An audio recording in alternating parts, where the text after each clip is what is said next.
பரந்தாமன் சன்னதிக்கு வாராய் நெஞ்சே.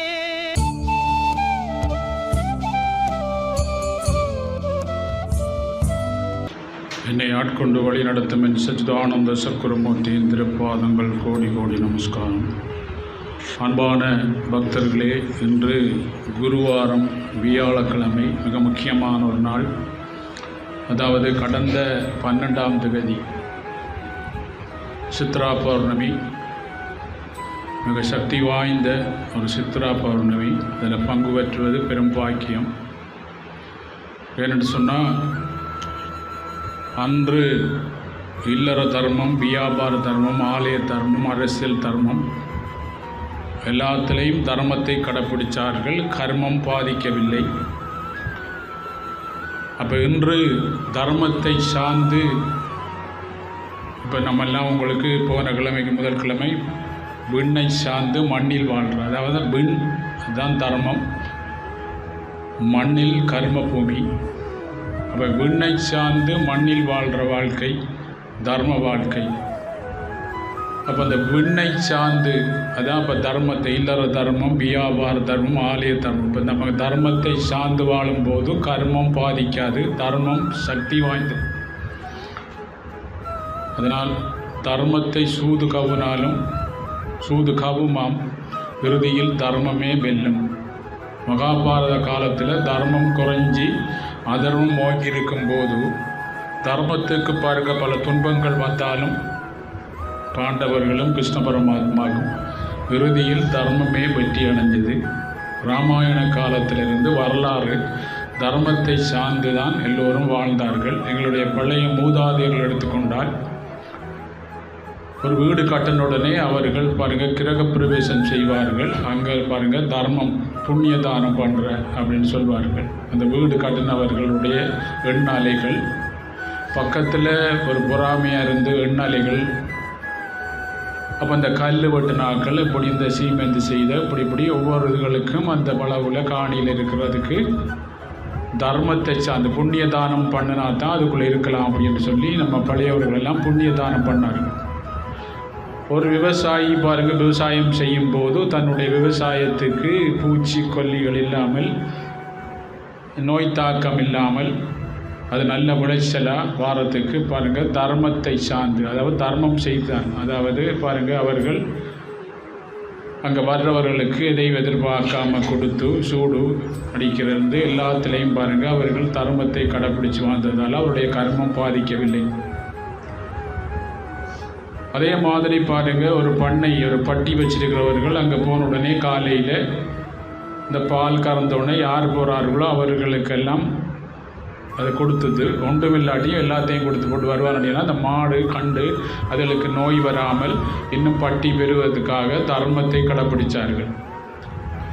ஒரு செத்த வீட்டில் பாருங்கள் தோஷம் இருக்கும், துக்கம் இருக்கும், அப்புறம் இனியும் ஒரு மரண வீடு வரலாம் அந்த துக்கத்தை எண்ணி வரும்போதுன்னு சொல்லி அங்கே அவர்கள் கிரகப்பிறந்த புண்ணியதானம் பண்ணார்கள், அந்த துக்கத்தை தோஷத்தை எடுக்கிறது. அப்போ பிள்ளை பிறந்த உடனே ஒரு தோஷம் இருக்கும் அப்படின்னு சொல்லி அங்கேயும் பாருங்கள் புண்ணியதானம் பண்ணார்கள். அப்போ நாங்கள் வரலாறு எடுத்துக்கொண்டால் பாருங்கள் இல்லற தர்மம், வியாபார தர்மம், ஆலய தர்மம், அரசியல் தர்மம், இப்போ எல்லாத்துலேயும் பாருங்கள் தர்மத்தை கடைப்பிடிச்சதால ஆலயத்தில் பாருங்கள் துன்பங்கள் பிரச்சனைகள் வரவில்லை. காரியாலயத்தில் தர்மத்தை கடைப்பிடிச்சனாலே காரியாலய தர்மம் என்றால் அங்கே பிரச்சனையை வராமல் செய்தாங்க. அப்போ குடும்பத்தில் தர்மத்தை கடைப்பிடிச்சனால குடும்பத்தில் பாருங்கள் பிரச்சனை இல்லாமல் இல்லறத்தில் நல்லறமாக வாழ்ந்தார்கள். இல்லறம் நல்லறம். அப்போ உலகத்தில் நாங்கள் வாழ்வதற்கெல்லாம் தர்மத்தை சார்ந்து தான் நாங்கள் வாழ்ந்தார்கள் வரலாறு. அப்போ தர்மம் குறையும் போது பாருங்கள் உலகத்தில் துன்பங்கள், வேதனைகள், இயற்கை சீற்றங்கள், சமநிலை குறையும் போது உலகத்தில் படைச்சவனே ராமாயண காலத்தில் ஸ்ரீமன் நாராயணன் ராமர் அவதாரம் பண்ணார். அடுத்தது பாருங்கள் கிருஷ்ண பரமாத்மா மகாபாரத காலத்தில் அவர் அவதாரம் பண்ணார். தர்மத்தை சார்ந்து பாலுங்கன்னு சொல்லி உபதேசம் பண்ணார்கள். அதுக்கு பிறகு பாருங்கள் ஒரு ஆளாக இயேசு, புத்தர் பாருங்கள், முகமது நபி, இப்படி எல்லாரும் தர்மம் குறையும் போது அங்கங்கெல்லாம் அவதாரம் பண்ணார்கள். அவர்கள் இறை தூதர்களாம், இறைவனாகவும், சித்தர்களும், யோகிகளும், மகரிஷிகள் எதையும் எதிர்பார்க்காமல் அவர்கள் தர்மத்தை சார்ந்து வாழுங்கள் அப்படின்னு சொல்லி அவர்கள் வழிகாட்டினார்கள். அப்போ நாங்கள் இப்போ பாருங்கள் தர்மத்தை சார்ந்து வாழும். இப்போ நாங்கள் தர்மம் குறைஞ்சிருக்கும் போது எங்களுக்கு துன்பம் வருது. இப்போ தர்மம் பாருங்கள் எங்களுக்குள்ளே இருக்க ஒரு குருவை சரணடைஞ்சி பாருங்கள், அந்த குருவை சரணடைஞ்சோடனே குருவருள் மூலம் எங்களுடைய பாவத்தை கடந்து தர்மமாகி ஆன்மாவோட தொடர்பு கொள்கிற வாழ்க்கை தான் விண்ணை சார்ந்து மண்ணில் வாழ்கிற வாழ்க்கை. இது கர்ம பூமி, இன்ப துன்பங்கள் நிறைந்த பூமி. இப்போ நாங்கள் எல்லாம் பாருங்கள். அதுக்கு பிறகு நான் உங்களுக்கு உபதேசம் பண்ணேன், இந்த அன்பு இதயத்திலிருந்து வார அன்பு நீடிப்பதில்லை. ஏன்னு சொன்னால் இதயத்திலிருந்து வார அன்பு நீடிப்பதுன்னா கொஞ்ச நாளில் துன்பம் வருது, பிரச்சனைகள் வருது. அப்போ அது நீடிக்கதில்லை.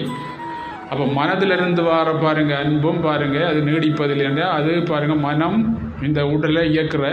அப்போ இதயம் பாருங்கள் இந்த உடலுக்குள்ளே தான் இருக்கார்.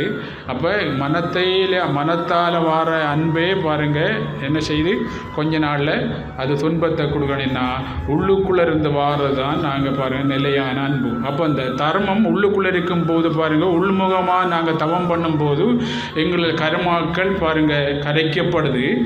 ஆனால் உள்முகமாக நாங்கள் தவம் பண்ணி கொண்டு கர்மம் மாற்றும் போது தர்மத்தை சார்ந்து கர்ம மாற்றம்.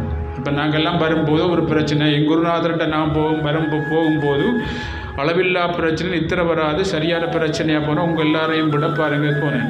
ஏதோ பூர்வ என்மத்தை நம்மெல்லாம் சித்ரா பௌர்ணமி சொன்ன மாதிரி உங்களை சித்ரா பௌர்ணமிக்கு கூட்டிகிட்டு வந்த நீங்கள் செய்த தர்மம் இல்லை, உங்கள் மூதாதையர் செய்த தர்மம் பாருங்கள். அவங்க பாருங்கள் எங்களோட வருங்காலத்துக்காக நம்ம மூதாதையர்கள் தென்னை மரங்கள் எல்லாம் நட்டிருப்பார்கள். ஆனால் அந்த தென்னை மரம் பாருங்கள் அவங்க 3 சந்ததிக்கு முதல் நட்டிருப்பார்கள். இப்போ நாங்கள் சாப்பிடுவோம், ஆனால் இப்போ நாங்கள் நடலை. அப்போ இங்கே சந்ததி என்னடினா அவர்கள் என்ன செய்தாருன்னா வருங்கால சந்ததி நல்லா இருக்கணும்னு அவர்கள் தர்மத்தம் படிதான் தர்மந்தான் செய்தார்கள். சிந்திச்சு பாருங்கள். அப்போ நாங்கள் இந்த பௌர்ணமிக்கு கூட்டிகிட்டு வந்தவங்களுக்கு பாருங்கள் என்னடினா நீங்கள் செய்த தர்மம் இல்லை, உங்கள் மூதாதையர் செய்த தர்மம் தான் உங்களை கூட்டிகிட்டு வந்திருக்கு. இப்போ நீங்கள் செய்த தர்மம் இப்போ எங்களுக்கு பாருங்கள் எங்களோட அப்பா பேங்கில் பணம் போட்டு வச்சிருக்கிறாண்டா அதை நாங்கள் செலவழிச்சிட்டு போனோம்டா பாருங்கள் எங்களோட சந்ததி எங்களுடைய காலத்தில் முடிஞ்சிடும். எங்களுக்கு பிள்ளைகள் எல்லாம் வரைக்கும் வருங்காலம் நம்ம கொண்டா நாங்கள் போட்டால் தான் அவங்க சாப்பிடுவோம். எங்கள் அப்பா அது மாதிரி அவங்க போட்ட தர்மத்தை தான் நாங்கள் இப்போ சாப்பிட்றதுனால இப்போ நாங்கள் போடாதனால தான் கிடைக்கிற சிக்கல் எல்லாம் பார்த்தால அப்புறம் நாங்கள் உள்முகமாக போகும்போது பாருங்கள் கொஞ்சம் பிரச்சனை தீர்ந்து. அப்படி பிரச்சனை தீர்ந்தாலும் தர்மத்து பக்கம் நாங்கள் போகலை. அப்படி போனால் பாருங்க நாங்கள் தர்மம் செய்திருப்போம், ஆனால் நாங்கள் செய்யலை பாருங்கள். ஏனென்னா ஒரு கோயிலுக்கு போகக்குள்ள ஒரு பூவே கொண்டு போகிறோம் இல்லைன்னு சொன்னால் நாம் என்ன செய்தாங்க தர்மத்து பக்கம் இல்லை அப்படின்னு நம்ம எல்லாரும் உணரலாம். சாதாரண ஒரு விஷயம் வச்சு பாருங்கள். ஒன்றையும் ஏன்னு சொன்னால் நாங்கள் கர்மத்து பக்கம் தான் இருக்கிறோம் பாருங்கள். என்னன்னா கர்மாக்கள் எங்களை தர்மம் செய்தால் அந்த கர்மாக்கள் குறைஞ்சிரும். அப்போ அவருடைய கைப்பொம்மையாக இருக்கும், அவர் தான் விதி. அப்போ அவர் தான் விதி என்று சொன்னால் நாங்கள் செய்த கர்மா. இதைத்தான் பாருங்கள் தர்மத்தை சார்ந்து விதியை மதியால் வெல்லாண்டு புத்த பகவான் உபதேசம் பண்ணார். அப்போ நவிநாயம் பாருங்கள் உபதேசம் பண்ணார். துன்பங்களும் வேதனைகளும் வந்தால் நீங்கள் தர்மத்தை சார்ந்து அந்த துன்பங்களும் வேதனையும் வரும்போது பாருங்கள் தர்மத்தை சாரும்போது நாங்கள் அருளை கொடுப்போம், அதால் உங்கள் துன்பங்கள் போகும்னு சொன்னார்.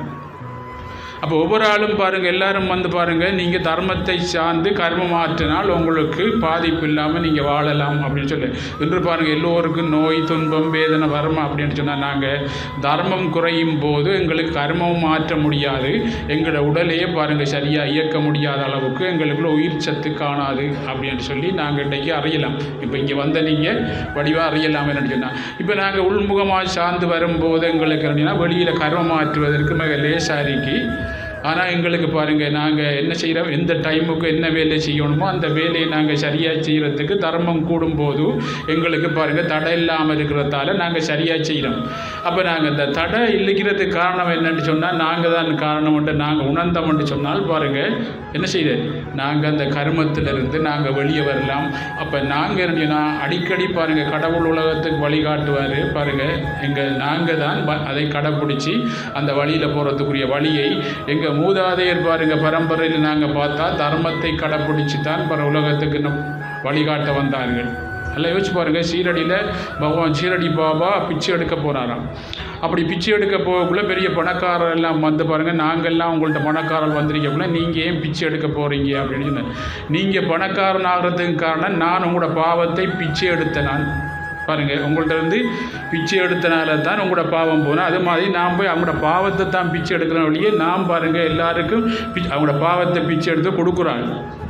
உங்களுக்கும் உங்களோட பாவத்தை பிச்சை எடுத்த போது தான் நீங்கள் பணக்காரன் ஆகிறீங்க.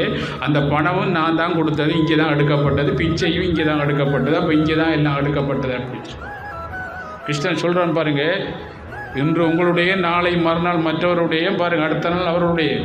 எதை நீ கொண்டு வந்தால் எல்லாம் இங்கேதே எடுக்கப்பட்டது. இங்கே விட்டுட்டு போனால் மட்டும்தான் நீ நிரந்தரமாக சந்தோஷமாக போகலாம்.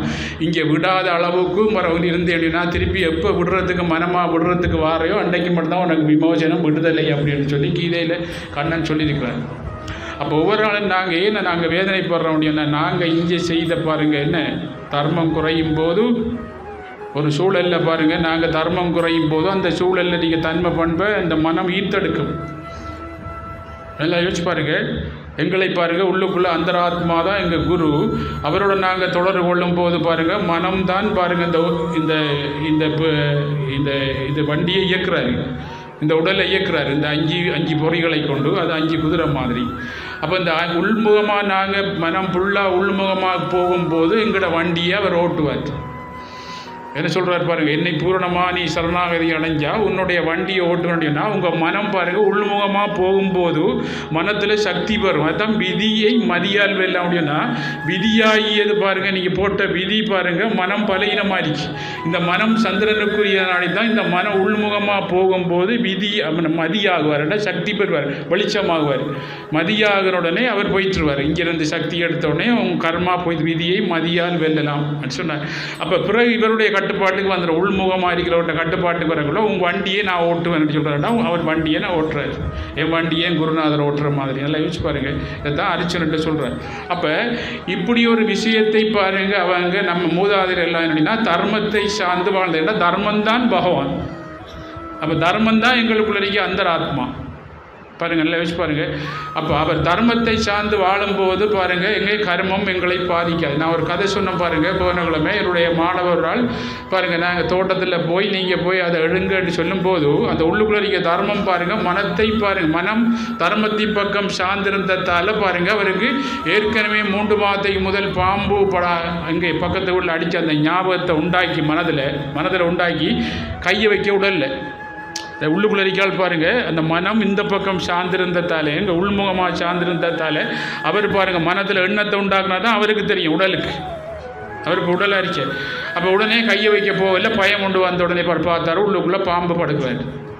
இப்போ பாருங்கள், அவர் இந்த மனம் உலகத்து பக்கம் சார்ந்திருந்தா, கர்மத்து பக்கம் பாவத்து பக்கம் சார்ந்திருந்தா அந்த பாம்பு நச்சுத்தன்மை, பாவமும் நச்சு. இப்போ இவர் சொல்லலாமா எந்த பக்கம் சார்ந்திருக்கார்? கடவுள் பக்கத்தில் இருக்கார். எந்த பக்கம்? அர்ஜுனன் பாருங்கள் கடவுள் பக்கத்தில் இருக்கார். அர்ஜுனன் பாருங்கள் அங்கே பார்த்து சோர்ந்து போய்த்தார். அவர் சொல்கிறார் பாருங்கள், நான் பக்கத்தில் இருக்கேன், நீ அங்கே பார்த்து சோர்ந்து போய்த்தான். இப்போ நம்ம எல்லாம் வச்சு பாருங்கள், பூசையில் பாருங்கள் நாங்கள் என்னையும் மனத்துக்கு ஒரு வேலை கொடுக்குறோம் தியானம். இப்போ நாங்கள் பாருங்கள் உபதேசம் பண்ணக்குள்ள மனத்தை இந்த பக்கம் கவனிச்சிருக்கோம், வேலை கொடுக்குறோம். விட்ட உடனே பாருங்கள் பழைய எண்ணத்துக்குள்ளே போய் ஊருக்காதா அப்படி அரசியல் போய் கதைக்கும் பாருங்கள். பொங்கல் வாங்குற உடனே கேட்டுக்கங்கால போக மேலே வச்சிருக்கோம். எங்கே போய் தான் மனத்துக்குள்ளே போய்த்தோம். நம்ம சிந்திச்சு உங்களே நீங்கள் பாருங்கள் என்ன சோதனை பண்ணி பார்க்கலாம். அப்போ உள்முகமாக அவர் போகும்போது பாருங்கள், அவர் ஒரு இன்னொரு வீட்டில் போகிற நாய் கடிக்க வந்தோடனே அந்த நாய் பாருங்கள் கடிக்க விடாமல் பாருங்கள் அந்த அவருக்கு என்னடா இந்த ஆன்மா பக்கம் இருக்கும் போது அந்த சக்தி அந்த வெளியில் பாருங்கள் பாவத்தை சார்ந்திருக்கிற அந்த பாருங்கள் அந்த நாய் கடிக்காத அளவுக்கு அவர் பாதுகாத்தார். அப்போ இதைத்தான் சொல்லணும்னா கனவு நிலை, விழிப்பு நிலை, உறக்க நிலை, இந்த 3 நிலையில் எங்களுக்குள்ள தர்மம் ஆன்மா அவர் பாருங்கள் விழிப்பாக இருக்கார். ஆனால் அவரோட நீ உள்முகமாக தொடர்புனா அவர் பாருங்கள் உன் மனம் அவர் பக்கம் சார்ந்து போன உடனே அவருடைய தன்மை குணங்கள் உனக்கு வரும். அவருடைய தன்மை குணங்கள் வரும்போது இந்த உடல் பாருங்கள் அவருடைய தன்மை குணங்கள் வரும்போது உடலை அவர் இயக்கும் போது என்னையும் உடல் அறிக்க கருமாக்கள் கரைக்கப்படும், நோய் இல்லாமல் போகும், உன்னுடைய கடன் தொல்லை இல்லாமல் போகும், உன்னுடைய பிரச்சனைக்கு காரணம் நீ அந்த பக்கம் போனதால். இப்படி போகும்போது பாருங்கள் உனக்கு கடனை வந்ததுக்கு காரணம் என்னென்று அது கூட ஐடியா போட்டு உன் கடன் தொல்லை இருந்து உன்னுடைய பிரச்சனை இருந்து எல்லாத்தையும் செய்வார். நீ உள்முகமாக போகும்போது உனக்கு ஒரு நோய் வந்துட்டா பாருங்கள் என்ன செய்ய முடியும்னா உள்முகமாக அந்த சக்தி காணாதனால உடம்பை இயக்கிறதுக்கு சக்தி காணாதனால நோய் அப்படி இருக்காரு. நோய் பாருங்கள் வெளியிலேருந்து மருந்து எடுத்தாலும் உனக்கு பாருங்கள் மனதில் நெகட்டிவான எண்ணம் நச்செண்ணம் இருக்கும்போது அந்த மருந்து வேலை செய்ய விடாது. அது நீ உள்முகமாக போகும்போது அந்த தர்மம் அந்த சக்தி அந்த மனதில் வரும்போது வெளியில் வாரதும் பாருங்கள் சப்போர்ட் பண்ணி உள்ளுக்குள்ள இருக்க நோயை பாருங்கள் என்ன இல்லாமல் போகும். ஏன்னா இந்த உடல் பூரணமாக இயங்குறதுக்கு சின்ன பிள்ளையில் பாருங்கள் நாங்கள்லாம் பாருங்கள் சேத்துக்குள்ளெல்லாம் விளையாடுவோம் பாருங்கள். ஒரு நோயாளியை போய் சின்ன பிள்ளைகள் கட்டி பிடிக்க ஒன்றும் செய்யும் அவருக்கு வராது. அந்த பிள்ளைக்கு நாங்கள் விட மாட்டோம் வராது. வெளியிலெல்லாம் போங்கள் ஓடி திரியும் மலைக்குள்ளெல்லாம் வருவாங்க. ஆனால் நாங்கள் வளர்ந்த பிறகு பாருங்கள் நாங்கள் அந்த பக்கம் எல்லாம் போக மாட்டோம் பாருங்கள். இது நோய் வரும் அப்படின்னு சொல்லி போகிற முடியும்னா சின்ன பிள்ளையில் இருக்க உயிர் சத்து பாருங்கள் வெளியில் நாங்கள் செலவழித்த உடனே குறைஞ்சி போகிற உடனே எங்களுக்கு அங்கே போயிடலாம் இங்கே போயிடலாம் அங்கே போயிடலான்னு சொல்கிறோம். இப்போ நாங்கள் சொல்லுவோம் பாருங்கள் போன கிழமை அங்கே உபதேசம் பண்ண மாதிரி காயத்ரி நாங்கள் தியானம் பண்ணுற ஒரு இடம் போகிறல கோயிலுக்கு போகிறல அங்கே போகிறல அப்படின்னு சொன்னாங்க. என்ன தெரியாது அவங்களுக்கு. இந்த காயத்ரி அப்படின்னா சூரிய சக்தி தான் காயத்ரி. காயம்ண்டா உடல் உள்ளுக்குள்ள இருக்க ஆன்மா உணர்வு அறிக்கிறது தான் சூரிய சக்தி. அதுக்கு பேர் தான் ஆன்மா, அதுக்கு பேர் தான் கடவுள். அப்போ அந்த சூரியன் பாருங்கள் எல்லா இடமும் போகிறாரு. அவர் போகிற இடத்துல இருக்க எல்லா தன்மைகளும் அவருக்கு அவர் அதில் அந்த பக்கம் சார்ந்து போக மாட்டார். ஆனால் அந்த சூரியன் போக்குள்ளே பாருங்கள் அதுக்குள்ளே அழுக்குக்குள்ளே போவார், துன்பத்துக்குள்ளே போவார், புழுவுக்குள்ளே போவார், எல்லாத்துக்குள்ளேயும் போவார். அவங்களுக்கு விமோசனம் கிடைக்கும். அவங்கள் பாருங்கள் விமோசனம் கிடைக்கிது இல்லைன்னு சொன்னால் அவர் போகிற உடனே அட்டை தரித்திரியம் பிடிச்ச வீட்டுக்கும் காயத்ரி மந்திரம் சொல்லி பாருங்கள் என்ன காயத்தை கடந்து என்ன ஆன்மாவோட தொடர்புள்ளால் போகும்போது அட்டை தரித்திரியம் பிடிச்ச இடத்துல போனாலும் அவங்க இல்லாமல் போகும். இப்போ நீங்கள் ஒரு குரு பாருங்கள் காயத்ரி பாருங்கள் காயத்ரியை தவம் பண்ணி காயத்ரி நேரடி தரிசனம் பெற்ற நம்ம குருநாதர்கிட்ட ஜீவ சமாதிகள்கிட்ட அப்படி போக்குள்ள பாருங்கள் எங்களுக்குள்ள என்னையும் பாவங்கள் எல்லாம் போனால் சூரிய சக்தி கிட்ட போக்குள்ள என்ன செய்யும் இருளெல்லாம் இல்லாமல் போகும். அப்போ அந்த இருள் இப்போ இருக்கிற பாருங்கள் நான் உலகத்தில் இருந்து எடுத்த இருள் மனதில் இருக்கும் போது உள்முகமாக நீங்கள் போகும்போது பாருங்கள் சூரியனோட தொடர்புள்ளும் போது அது அப்படியே கரைஞ்சி வைத்திரும். அப்போ அந்தராத்மா அப்போ குரு தான் உங்களை கர்மாக்களை கரைக்கலாம். அப்படியே வெளியில் எந்த இதாலையும் கரைக்கலாம் என்ற உண்மை நமக்கு இப்போ தெரிய வருது. எங்கே வந்தால் தெரிய வருது? குருவிட்ட வந்தால் தான் தெரியும். ஏனென்றால் குருவருள் இல்லாமல் திருவருள் இல்லை. குருவருள் இல்லாமல் எப்படி திருவருள்கிட்ட போகிற பாருங்கள். ஏனென்றால் மனம் இந்த பக்கம் இருக்காரு. திருவிட்ட போகக்கூடாதோ திருவிட்ட போயிருந்தால் பாருங்கள் நீங்கள் என்ன துன்பம் வந்திருக்குமா? அப்போ இந்த குரு அருளால் பாருங்கள் குருவை நீங்கள் உள்முகமாக நீங்கள் பூசைகளுக்கு புற உபதேசங்கள் எல்லாத்தையும் கட்டாயம் வரணும். வந்தால் தான் கலியுகத்தில் பாருங்கள் உங்களுடைய கர்மாக்கள் பாருங்கள் கரைக்கப்படும். ஏன்னு சொன்னால் சித்திரபுத்திரர் அப்படியே பிறந்த நாளையா சித்திரபுத்திரர் பார்ப்பார் மனதில் இந்த பக்கம் கூடடிக்கி நீ பல பறவைகளில் நல்லது செய்திருக்காரான்ட்டு பார்ப்பாங்க உள்ளுக்குள்ளே. ஏன்னா நீங்கள் என்ன செய்தாலும் ரெக்கார்டிங் ஆகிக்கொண்டிருக்க உள்ளுக்குள்ளே நம்ம ஒழிக்கலாம் எது செய்த பாருங்கள். அது பிற கடைசியாக கூடும்போது எது கூடுனா பாருங்கள் நல்லது கூடுனா உங்களுக்கு சந்தோஷம் வரும், கூடாது கூடுனா திடீரென்னு நாங்கள் விழுந்துடும். ஒரு வாகனம் ஓடி போகல திடீரென்னு உடஞ்சி விழுற மாதிரி திடீரென்னு நமக்கு கஷ்டம் வந்துடும், திடீரென்னு உயர்ச்சி வந்துடும். இப்போ சனீஸ்வரன் வந்தோடனே பயப்படுதல் நம்மெல்லாம் குற்றம் செய்யாமல் பாருங்கள் ஈஸ்வரன் பக்கம் இருக்கிறவங்களுக்கு சரியாக அவங்களுக்கு உங்களுக்கு சரியாக போகிற யோசனை இல்லை தண்டனை இல்லை உங்களுக்கு அப்படின்னு வரும்.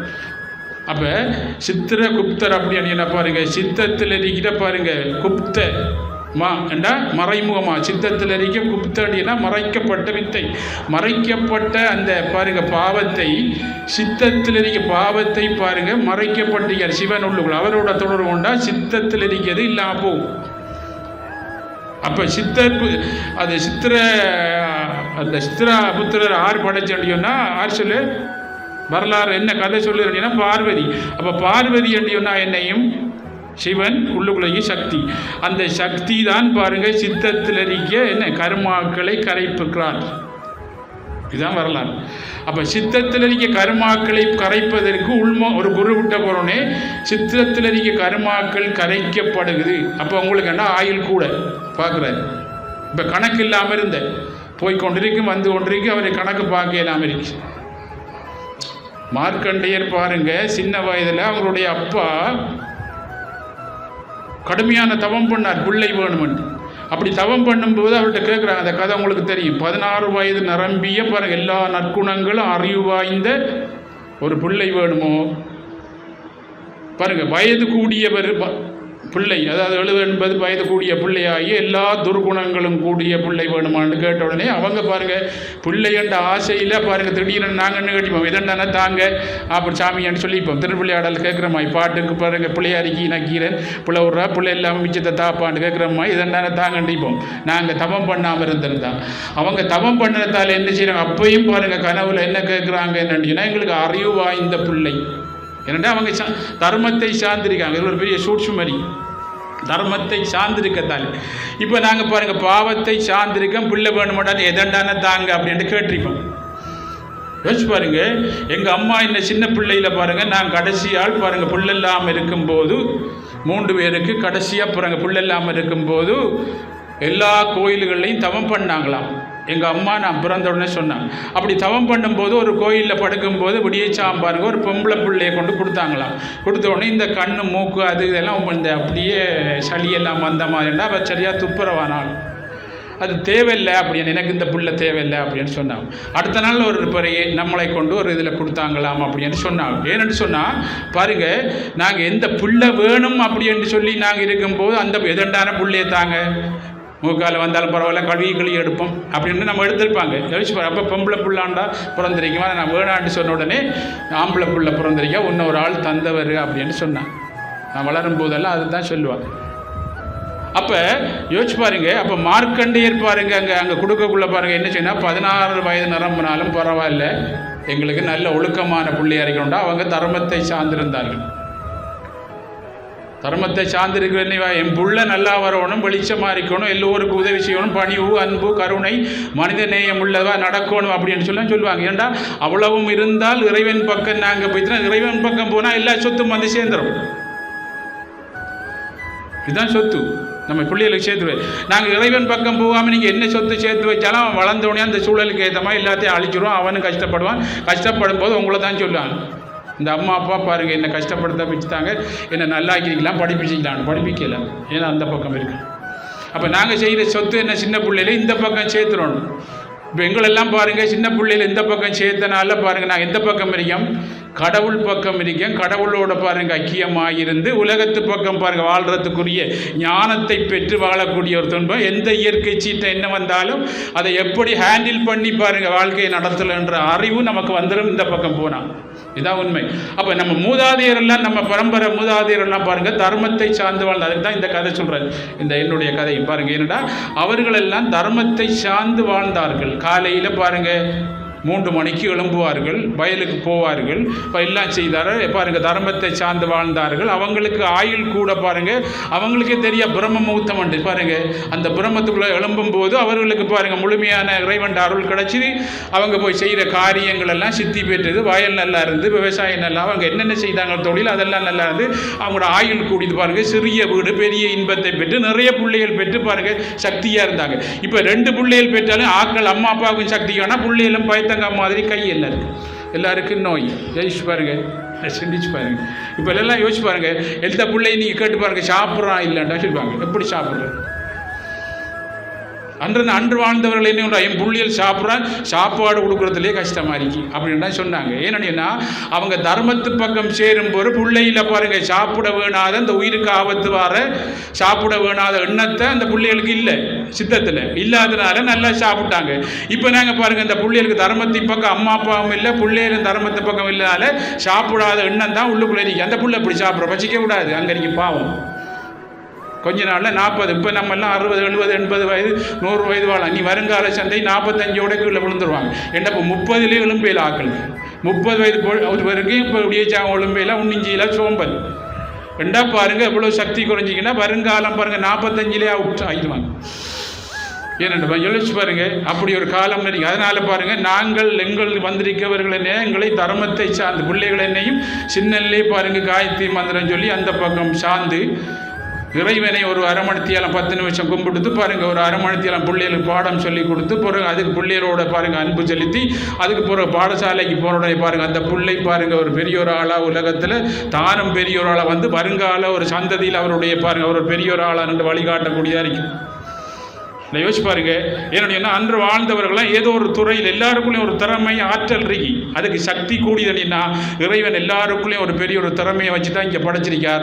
அந்த திறமையை வந்த உடனே அந்த திறமையால் இந்த உலகத்தில் என்னென்ன சாமான் எடுக்கணும்ட்டு அந்த திறமைக்கு தெரியும். ஒவ்வொரு ஆளுக்கும் நீ என்ன தொழில் செய்யணும், உனக்கு எவ்வளோ சம்பளம் வரணும், அது அந்த திறமைக்கு தெரியும். அந்த திறமை அதை இந்த உலகத்தில் எடுத்துக்கொள்ளும். ஏன்னா இறைவன் இந்த பிரபஞ்சம் எல்லாத்தையும் எங்களுக்குள்ள படைச்சு வச்சிருக்கார். இறைவன் இந்த பூமியில் எங்களுக்குள்ள திறமையும் வச்சிருக்கார், எல்லாருக்குள்ள ஒரு திறமை. ஒவ்வொரு ஆளுக்குள்ளேயும் ஒரு ஆற்றல். எல்லாரும் டாக்டராக வரையில, எல்லாரும் இன்ஜினியர் வர, எல்லாரும் விவசாயியை வரையில, எல்லாரும் சாமியாக வரையில, பிறகு எல்லாரும் கடவுளை வரையில வரையலாம். எல்லாருக்குள்ளேயும் ஒரு திறமை இருக்கு. அந்த திறமை வந்தது அப்படின்னா அவர்களுக்குரியது இந்த பூமியில் இருக்கு, படைச்சு வச்சிருக்காரு ஏற்கனவே.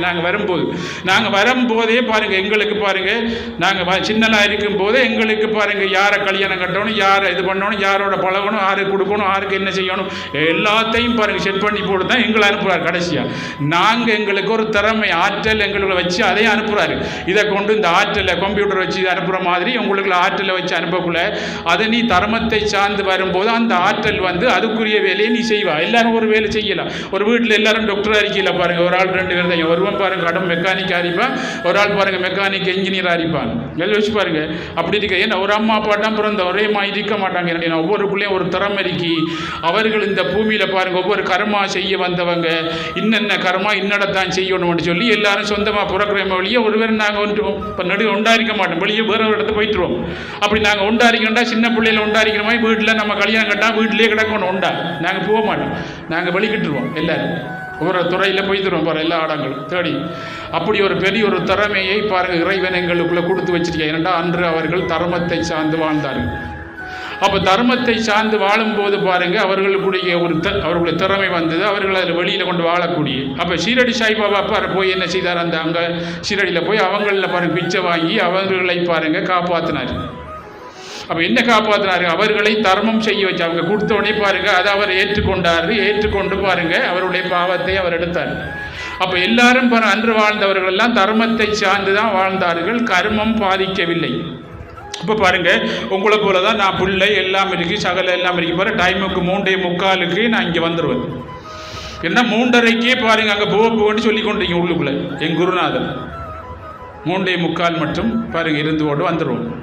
ஏன் தர்மம் என்ன செய்யும்டா, இன்னொரு ஆளுக்கு நல்லத்தை சொல்லி கொடு, இன்னொரு ஆளை நல்லாக்கு, 10 பேருன்னா நல்லாக்கு, 10 பேர் நல்லாக்கு புண்ணியரண்டா அப்படின்னு சொல்லி எனக்கு கையில் எல்லாத்தையும் தரும்போது இந்த வேர்ல்டே பாருங்க எனக்கு காட்டி பாருங்க மேலே நிப்பாட்டி இந்த உலகத்தை பாருங்க தன்னுடைய கையில் எடுத்து சுத்தி கொண்டு இருக்கு பாருங்க, என்னை அதுக்கு மேலே பாருங்க நிப்பாட்டி இதைத்தான் நீ காப்பாற்றணும்னு சொல்லி என்னுடைய குருநாதர் பாருங்க இந்த பூமியை கையில் வச்சு தான் காட்டினார் பாருங்க. கையில் வச்சு அவருடைய ஒரு கையில் அது சுத்தி கொண்டிருக்கு. அப்போதான் நான் பார்த்தேன் பாருங்க டீச்சர்கிட்ட மேசையில் இந்த பூமி இருக்கும், இந்த உலகம் இருக்கு, இந்த படத்தில் இருக்க கலரெல்லாம் அங்கே பார்த்தேன். அந்த ஞாபகம் வந்து பாருங்க, நான் சயின்ஸில் படிக்கக்குள்ள அந்த ஞாபகம் வருது பாருங்க. நான் என்னை கொடுக்கலாம் கட்டி பாருங்க ஒத்த காலில் அந்த பூமியில் படாமல் நிற்க வச்சு இன்னொரு காலை இதுக்குள்ளே வச்சு பாருங்க நான் மேலே நிற்கிறேன். ஆனால் என்னுடைய குருநாதர் பூமியில் கடைசியாக என்னை காட்டின பாருங்க, இந்த பூமியை நீ காப்பாற்றணும், இந்த பூமியில் 10 பேருண்டான காப்பாற்றணும். அன்றுதான் நான் பார்த்தேன் பாருங்க மேசையில் அந்த பூகோள அந்த அதில் என்னென்ன கலர் இருக்கோ அதெல்லாம் அப்படியே சுற்றி கொண்டிருக்காரு. இவர் சுற்றி கொண்டிருக்காரு பூமியை, சூரியனை சார்ந்து சுற்றி கொண்டிருக்கிறாடி. என் குருநாதர் பாருங்க நாங்கள் சூரியன், அதனால பாருங்க அவர் பாருங்க நாங்கள் கால் வச்சாலும் அதில் படாமல் சுற்றி கொண்டிருக்கிறாரு. அந்த உண்மையை எனக்கு அன்று உபதேசம் பண்ணும்போது இங்கே நான் பாருங்க சயின்ஸ் படிக்கக்குள்ள இருந்தாதே அப்படியே அங்கே வருது ஞாபகம். சிந்திச்சு பாருங்க. ஏன்னா எல்லா இடம் நாங்கள் பிறந்தாலும் பாருங்க சந்தர்ப்பம் சூழல் வரும்போது தான் நன்மை செய்கிறோம் தீமை செய்கிறோம். எந்த பிள்ளையும் மண்ணில் பிறக்கையில் நல்ல பிள்ளைதான் நல்லவராகவும் தீயோ அன்னை தந்தல் சேரும்பட சுற்றாலனா ஒரு சந்தர்ப்பம் வரும்போது தான் எங்களுக்கு பாருங்க நாங்கள் பாவமோ பாருங்க என்ன புண்ணியமோ செய்யணும் அப்படின்னு சொன்னால் அந்த சந்தர்ப்பம் வரும்போது அதுக்குள்ள எங்களுக்குள்ள மனதில் எது கூட இருக்கோ அதை செய்ய வைக்குது. அப்போ அந்த சந்தர்ப்பம் வந்தாலும் பாருங்க தர்மத்தின் பக்கம் இருந்தால் சந்தர்ப்பம் பூமியில் பாருங்க நமக்கு கூடாது செய்ய வந்தாலும் அவர் விட மாட்டார். அதுக்கு உதாரணம் என்னுடைய மாணவன் பாருங்க சந்தர்ப்பம் இருந்தது பாருங்க பாம்பு கடிக்கணும் உண்டு, அந்த சந்தர்ப்பம் சூழல் குருவை சார்ந்து அவர் இருந்ததால் அங்கே விடல. அதுதான் உதாரணம் அந்த பூமியில். நல்லா யோசிச்சு பாருங்க, அதுக்காக தான் சொல்கிறோம். அப்போ நாங்கள் பரிபூர்ணமாக சரணாகதி அடையும் போது பாருங்க கடல்லாம் வருது. நான் என் பிள்ளைகள் சின்ன பிள்ளைகள் அழுறாங்க, கடல் வந்து கொண்டிருக்கு. 2வது வந்து பாருங்க புல்லாயித்து. 3வது வரும்போது பாருங்க என் மனைவி பிள்ளைலாம் நீ இருக்க மாட்டேன் அப்படின்னு சொல்லி காலில் பிடிச்சிட்டாங்க. எல்லாரும் என்னோட இருந்தவர்கள்லாம் காலில் பிடிச்சிட்டாங்க. நான் சரத்தோட நிற்கிறோம். என்னுடைய நாங்கள் திடீரென்னு தான் போகிறோம். நாங்கள் அந்த சுனாமி வரப்பில் திடீரென்னு என் குருநாதர் பாருங்க முதல் பாருங்க எனக்கு கொடுத்த சித்தி பாருங்க கையை நீட்டு அப்படின்னு சொன்னார். கடல் நிற்கும் அப்படின்னு யோசிச்சு பாருங்க. அப்படியே பாருங்க கையை நிட்டு அசைச்சோடனே அவர் சொல்றார் பூரணையில் பாருங்க புண்ணிய ரெண்டம் பாருங்க கஷ்டப்பட்டு தானப்பா நிப்பாட்டினார், அவரை ஆட்டிது அப்படின்னு சொல்லி அவருக்கு தெரிய அன்றைக்கு கடைசி கட்டம் நான் போய் அதை சொல்லி கொடுப்பேன் அப்படின்னு சொல்லி என்று அவர் அடுத்த பூரணியில் பேசினார். ஏன்னு நான் கடவுளை நம்பினார் கைவிடப்படார். ஏனண்டா கடவுளே வந்து காட்டின வழி இங்கே வந்து நடமாடி யோசிச்சு பாருங்க. அர்ஜுனனுக்கு கிருஷ்ண பரமாத்மா அவங்க பரம்பரையிலே பிறந்து காட்டின மாதிரி கடவுள் காட்டிய வழியில் நாங்கள் போகிறோம் பாருங்க. நாங்கள் எந்த படத்தையும் பார்த்து கும்பிடலை. யோசிச்சு பாருங்க, கடவுளே இங்கே வந்து காட்டின வழி. நாங்கள் அந்த வழியில் போகிறதுனாடி தான் கடவுளோட நேரடியாக தொடர்பு கொள்ளக்கூடிய ஒரு வழி நமக்கு கிடைச்சிருக்கு இக்கலியுகத்தில். ஏனண்டா கடவுளோட நேரடியாக நீ தொடர்பு முடியும்னா காயத்ரி மந்திரத்தை பாருங்க, நீ பாராயணம் பண்ணு. ஏன்னா மந்திரங்களில் நான் காயத்ரி ஆகிய ஆன்மா உனக்குள்ள காயத்துக்குள்ளறிக்க பாருங்க. ஆன்மா அந்த கிருஷ்ணன் நான் தான் அப்பா காப்பாற்றும் கடவுள். உன்னை கனவு நிலை, ஒளிப்பு நிலை, உறக்க நிலையில உனக்குள்ளிருந்து என்னோடு நீ தொடர்பு கொண்டால் நீ காப்பாற்றப்படுவாய். உன்னை அழிக்கிற அனைத்து கர்மாக்களும் சித்தத்திலிருந்து கரைக்கப்படும் அப்படி என்று சொல்லி நமக்கு வழிகாட்டியிருக்கிறார். மிக தெளிவாக இன்று தெளிவாக பாருங்கள். உங்களுக்கு பாருங்கள் கிடைக்கிது இந்த கலியுகத்தில்டா. நாங்கள் போன எண்மத்தில் மூதாதைகள் செய்த தர்மம் இப்போ நீங்கள் செய்யவில்லை அப்படின்னு சொல்லி தான் நான் போன வருஷம். ஏனென்றுனா நாங்கள் அந்த தர்மத்தை செலவழிச்சதால் வந்த கருணவினையை இன்றைக்கு அந்த தர்மத்தின் பக்கம் போகுது விடுதில்லை அப்படின்னா மூதாதையர் எங்களுக்கு பேங்கில் போட்டதை நாங்கள் செலவழிச்சிட்டோம். இப்போ பேங்கில் காசு இல்லாமல் அவதிப்படுறோமா இருக்கும்போது தான் நல்லவர் காப்பாற்றவும் தர்மத்தில் நாட்டம் வரண்டு. நீங்கள் நல்லது இருந்ததால தர்மத்தின் பக்கம் போய் இந்த உபதேசங்கள், பூசைகள், புனர்காரங்கள் பாருங்க இப்படியான வழிகளுக்கு போய் நீ காப்பாற்றுப்பாடு அப்படின்னு சொல்லி மறைமா சொல்லியிருக்கார். இதைத்தான் நபினா சொன்ன துன்பங்களும் வேதனைகளும் இக்கலியுகத்தில் நாங்கள் உங்களுக்கு கொடுக்குறோன்னா உங்களுக்கு அருள் கொடுப்பதற்காக. அப்போ தான் நீங்கள் வருவீங்க. அப்போ அருள் கொடுக்குறதுக்காக கொடுக்குறோலையே. எந்த பிள்ளைக்கு ஒரு தகப்பன் அடிக்கிறார் என்று சொன்னால் பாருங்க, அவரை பெருமதியாக்குவதற்காக தான் அடிக்கிற மாதிரி துன்பங்களை கொடுத்து நான் அடிப்பதனை நான் உங்களுக்கு கோபத்தில் அடிக்கலை. வல்ல குருநாதர் வருத்துவது கொல்லவல்லை உங்களை கொல்லடிக்கிற தீவினைக்கு தான் அடிக்கிற வழியை உங்களுக்கு இல்லை. நீங்கள் அந்த தீவினையை சார்ந்திருக்கத்தால் உங்களுக்கு அடிக்கிறார் அப்படின்னு சொல்கிற ஒழிய ஆனால் உங்களுக்கு அடிக்கவில்லை என்று பாருங்க மறைமுகமாக நமக்கு வழிகாட்டுறாங்க. அப்படிப்பட்ட மாபெரும் சக்தி வாய்ந்த வழி நமக்கு கிடைச்சிருக்கு. சின்ன கதை உண்டு. ஒரு குரு பாருங்க மிச்ச நாளா தர்மம் செய்து கொண்டிருக்கிறார். மிச்ச நாளா எதையும் எதிர்பார்க்காம ஆசிரமம் கட்டி பாருங்க பல்லாயிரக்கணக்கான மக்களுக்கு பாருங்க உபதேசம் பண்ணி தர்மம் செய்து கொண்டிருக்கிறார். ஒரு பெரிய பணக்காரர் 7-8 கரத்தையில் பாருங்க சாமானை தித்தி அந்த குருத்தை போறார். எல்லா மளிகை சாமான்கள், அரிசி, அது இது எல்லாம். ஆனால் அந்த குருவிட்ட போய் பறிச்சு போட்டு பாருங்க அப்படியே இருக்கிறார். இந்த குரு நமக்கு நன்றி சொல்வார். ஐயோ இவ்வளோ சாமான் கொண்டு வந்திருக்கா அப்படின்னு நன்றி சொல்வார் அப்படின்றோடு இருக்காராம். குருநாதர் வந்தார். அவர் ஒன்றும் பேசையும் இல்லை பாருங்க. அவர் வேலையை அவர் செய்திருக்கார். மிச்ச நேரம் நன்றி எதிர்பார்த்தவர் பாருங்க பார்த்தவர் மிச்ச நேரம் இருந்து போட்டு கோவத்தில் போயிட்டார். இங்கே வார பக்தர் பாருங்க, இங்கே அந்த குருவிட்ட வாரவர், அந்த குருவிட்ட வார பக்தர்கிட்ட அவர் சொன்னாராம் பாருங்க, உங்கள் குருநாதர் பாருங்க இவ்வளவு இவ்வளோ தூரத்துலேருந்து எத்தனையோ கரத்தை இதை ஏற்றி வந்திருக்கேன். ஒரு சின்ன நன்றி என்றா சொன்னோம், இவ்வளோ சாமான் கொண்டு வந்திருக்கேன்ப்பா அப்படின்னு சொல்லுவோம். நம்ம சொல்லுவோம் பாருங்க, ஒரு 10 ரூபா கொடுத்து போட்டு பாருங்க என்ன 10 ரூபாயை கொடுத்து விட்டார் 3 தடவை ஸ்பீக்கரில் சொல்லுங்கப்பா. அப்போ தான் ஊருக்குள்ளே கொஞ்சம் தெரியும். அப்படி சொல்கிற மாதிரி பாருங்க என்ன செய்யும் சொல்கிற மாதிரி அவர் எதிர்பார்த்துருந்தார். அப்படி பாருங்க எதிர்பார்த்துருந்தாராம். அப்போ அவருடைய அந்த பக்தர்கிட்ட சொன்னாராம் பாருங்க, நானேனப்பா அவருக்கு நன்றி சொல்ல, அவர் தான் நன்றி சொல்லணும் அப்படின்ட்டு. ஏனண்டா நான் செய்த பாவத்தை பாருங்க கரைப்பதற்கு இப்புறவியில் பாருங்க நீங்கள் ஒரு சந்தர்ப்பம் கொடுத்திருக்கீர்கள் அப்படின்னு. ஏன்னா அவர் பாவத்து பக்கம் இருக்காரு, குரு பாருங்க தர்மத்து பக்கம் இருக்காரு. குரு செய்கிற தர்மம் எல்லாம் பாருங்க அவருக்கு இல்லை, அவர் தர்மத்து பக்கம். அவருக்கு என்ன பாவம் இருந்தால் தான் அவர் பாருங்க அவர் செய்கிற எல்லாம் பாருங்க நம்மளை காப்பாற்றுவர். ராமகிருஷ்ண பரமஹம்சர் நிர்விகல்ப சமாதி நிலை கடைசி நிலைக்கு போய்த்தார். எல்லாரும் கேட்குறாங்க, நீங்கள் இனி தியானம் பண்ணணும், எல்லாம் முடிச்சிட்டீங்க. உலகத்துக்காகப்பா, உங்களை காப்பாற்றுவதற்காகத்தான் பண்ணுறேன், எனக்காக இல்லை. என்னை காப்பாற்றுவதற்கு நான் கடைசி கட்டம் நான் பாருங்க என்னை யாரென்று நான் அறிஞ்சித்தேன். நான் தான் ராமரும் கிருஷ்ணரும் பாருங்க, ஐயர் பாருங்க என்ற உடம்புக்குள்ளே வந்திருக்கேன் அப்படின்னு சொன்னார் பாருங்க. உங்களை காப்பாற்றுவதற்காக தான் தர்மம் பண்ணுறேன்னா, ஒரு குரு பாருங்க உங்களை காப்பாற்றுவதற்காக தர்மம் செய்தால் இல்லை, அவரை காப்பாற்றல, அவர் எல்லாரையும் காப்பாற்றுற ஆளோடு இருக்கிறார். நல்லா யோசிச்சு பாருங்க, அந்த ஆளாயிட்டார். அப்போ அவர் கேட்டாராம் பாருங்க, எனக்கு ஒரு சந்தர்ப்பம் கொடுத்துருக்கேன் என்னுடைய பாவத்தை கரைப்பது கண்டு, அவன் தான் எனக்கு திருப்பி பாருங்க நன்றி சொன்ன ஒழிய நானே என்னப்பா சொல்ல, நான் இவ்வளோ காலமாக செய்து கொண்டிருக்கேன் பாருங்க தர்மத்தை, எனக்கு ஒரு சந்தர்ப்பம் நீங்கள் கொடுத்தீங்கன்னு அவன் தான் சொல்லணும்னு சொன்னாங்க. அதே மாதிரி பாருங்க, நாங்கள் இவ்வளோ காலம் செய்த பாருங்க பாவத்தை கரைப்பதற்கு இறைவன் ஒரு சந்தர்ப்பம் கொடுத்திருக்கார் பாருங்க. தாமரைக்கணியில் போடா, ஆத்ம ஞானத்துக்கு போடா, அங்கே உபதேசம் கேள்றா, காயத்ரி மந்திரம் சொல்லுடா, உடிச்சா ஒளிம்பி உன்னுடைய கர்மாக்கள் கரைக்கப்படும். வரப்போற துன்பங்கள் வேதனைகள் உனக்குள்ள இருக்கிறது, உன்னுடைய சக்தி குறையும் போது உன்னை உடம்பை நோப்படுத்தும், புண்படுத்தும், அதிலிருந்தான விடுதலையாகு அப்படின்னு சொல்லி எங்களை அனுப்பியிருக்கிறார். நாம பாருங்க இறைவனுக்கு நன்றி சொல்லணும் பாருங்க. நான் காலையில் எழுப்பித்தேன், என் நாய்க்குட்டி எழுப்பித்து, என் பிள்ளைகள் எழுப்பித்தார், பக்கத்து வீட்டில் எழுப்பித்தார், எல்லாரும் எழுப்பித்தாரு, எனக்கு இன்றைக்கு நிறைவான சாப்பாடெல்லாம் தந்தீங்க அப்படின்னு நாம் எப்பண்டான நன்றி இறைவான் அவன் சொல்லியிருக்கோமா? என்ன சொல்லுவோம்? அவன் சரியில்லை, அவன் சரியில்லை இறைவா அப்படின்னு சொல்லுவார். யோசிச்சு பாருங்க, மகாபாரத காலத்தில் கிருஷ்ண பரமாத்மா வந்து பாருங்க இப்படி உபதேசம் பண்ணி போட்டு கேட்கிறாரு பாருங்க, துரியோதனை அனுப்புறாரு. இந்த ஊர்ல யாரு நல்லவர்கள் இருக்காண்டு பார்த்துட்டு வா துரியோதனா அப்படின்னு. துரியோதனன் போய் எல்லா இடமும் பார்த்தாரு, ஒருவரும் நல்லம் இல்லை கிருஷ்ணா, எல்லாரும் பாருங்க என்ன கூடாதவர்கள், கடன் பாவம் செய்யணும், ஏண்டா அவன் பாவி.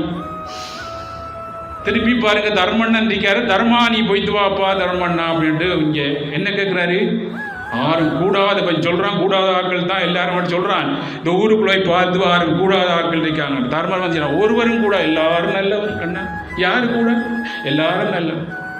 யோசிச்சு பாருங்க. அதான் கேட்டாரா நாரதர் பாருங்க, என்னடா நாங்க எங்களுக்குள்ள என்ன இருக்கோ பாருங்க அதுதான் தெரியும். நாங்க பச்சை கண்ணாடி போட்டா எல்லாம் பச்சை தான் தெரியும், எங்கள் தெரியும் தெரியும். யோசிச்சு பாருங்க, பானையில் இருக்குதான் பானையில் இருக்குதான் அகப்பையில் வரும்.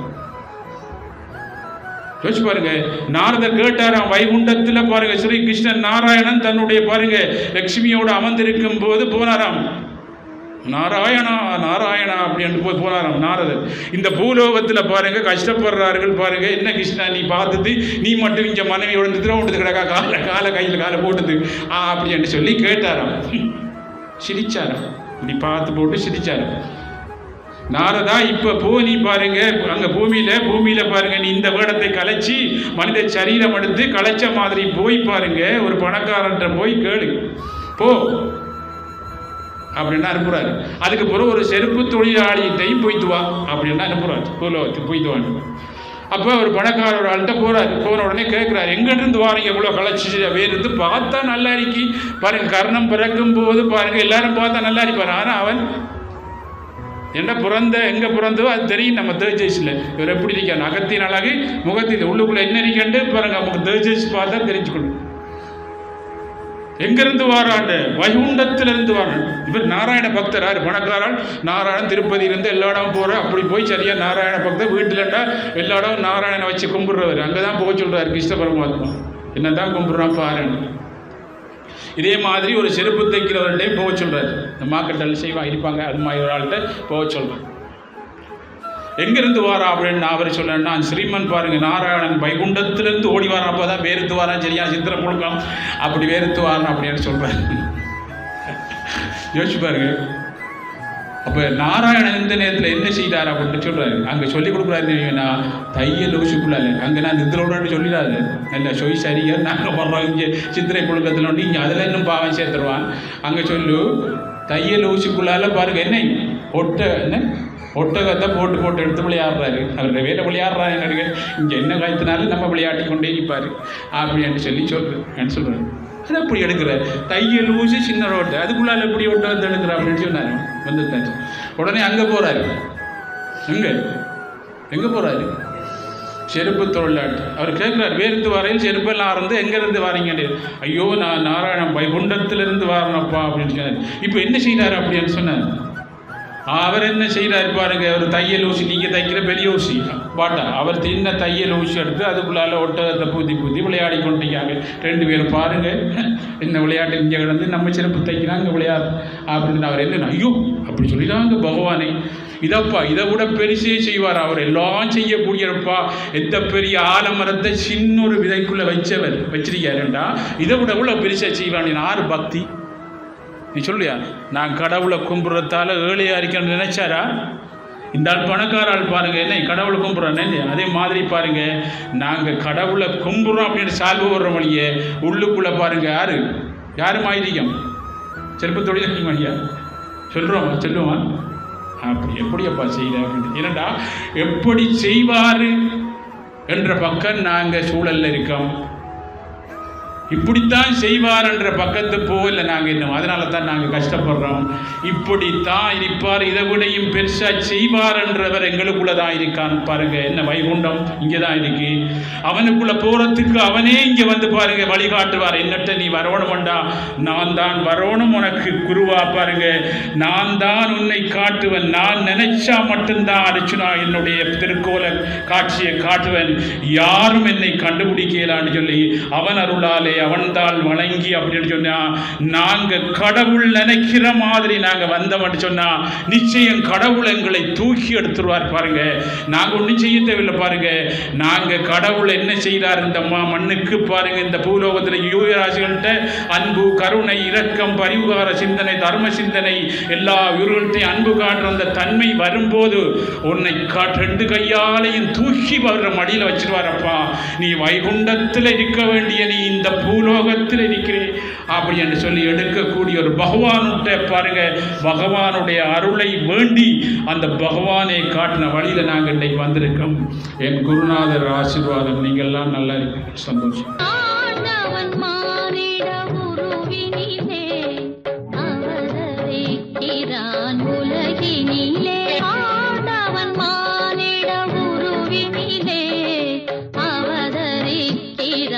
உலகினி